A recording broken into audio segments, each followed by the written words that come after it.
I'm going to keep this straightforward because most of us have been there, staring at a car that needs work, wondering whether the next thing we spend money on is actually going to make that job easier or just sit in the corner gathering dust. You'll hear a lot of hype about garage lifts that can raise anything, but what really matters is whether the lift fits your space, your power setup, and the kind of vehicle you actually own. Link is in the description if you want to check the product details on Amazon.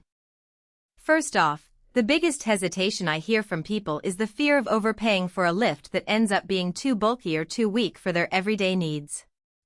The VEVOR portable lift promises a 9,000-pound capacity, which on paper sounds like enough to hoist a full-size truck, an SUV, or a handful of classic cars. In practice, that capacity translates into real peace of mind if you ever need to get under a heavy vehicle for brake work or suspension service.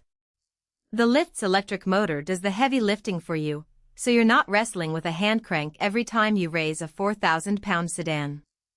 Setting it up is where the portable claim gets tested.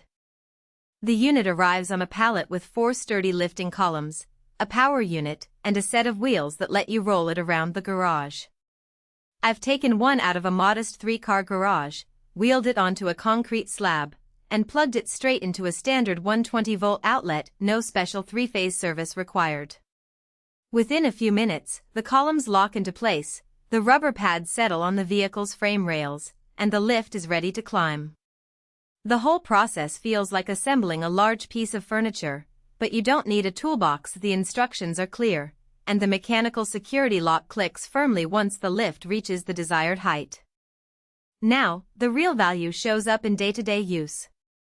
If you're a hobbyist who changes oil, replaces rotors, or swaps out suspension components a few times a month, having a lift that raises the car to a comfortable working height saves you from crawling underneath on a jack stand.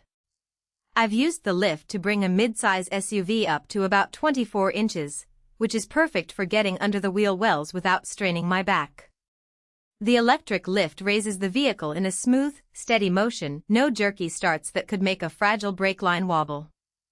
The height is adjustable up to 28 inches, so you can fine-tune it for different ground clearances, whether you're working on a low-profile sports car or a taller truck. The security lock is a practical feature that often gets overlooked in marketing blurbs. Once the lift reaches the set height, you engage the mechanical lock and the motor disengages. That means if the power were to flicker, the vehicle stays put, which is a safety net I appreciate. For anyone who's ever had a jack slip and watched a wheel bounce, that lock feels like a solid reassurance. But there are trade-offs worth noting before you decide this is the right tool for you. The lift does need a dedicated 120-volt outlet that can handle the motor's draw. It isn't something you can run off a typical extension cord without checking the amperage rating. If your garage only has a few low-amp circuits, you might need to upgrade or plan your work around the available power. The unit itself weighs a few hundred pounds, so while the wheels make it mobile, you still need a clear path to roll it in and out. In a cramped garage with a low ceiling, you may find the 28-inch max height limiting. It won't accommodate a very tall truck or a vehicle with oversized tires without the lift bumping into the ceiling. Another practical consideration is the rubber pads on the lifting columns. They're designed to spread the load and protect your vehicle's frame, and they work well on steel and aluminum surfaces. However, on a softer floor like a painted concrete slab, the pads can leave faint indentations after prolonged use. Some owners have opted to place a piece of plywood underneath for extra protection, which adds a small step to the setup but preserves the floor finish.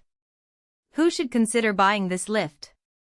If you're a DIY mechanic who already owns a decent amount of garage space, have a 120-volt outlet nearby, and work on a mix of cars, SUVs, or light trucks, the VEVOR lift gives you a professional-grade platform without the permanent installation costs of a fixed hydraulic lift. Small shop owners who need to move the unit between bays will also appreciate the wheels and the relatively quick assembly. The 9,000-pound capacity means you're covered even if you pick up a heavier pickup for a day of work. On the flip side, if you live in a rented apartment with a tiny garage, or you only ever lift a single compact car for occasional oil changes, the lift might be overkill. The size and power requirements could feel like a hassle, and you might be better off with a quality hydraulic.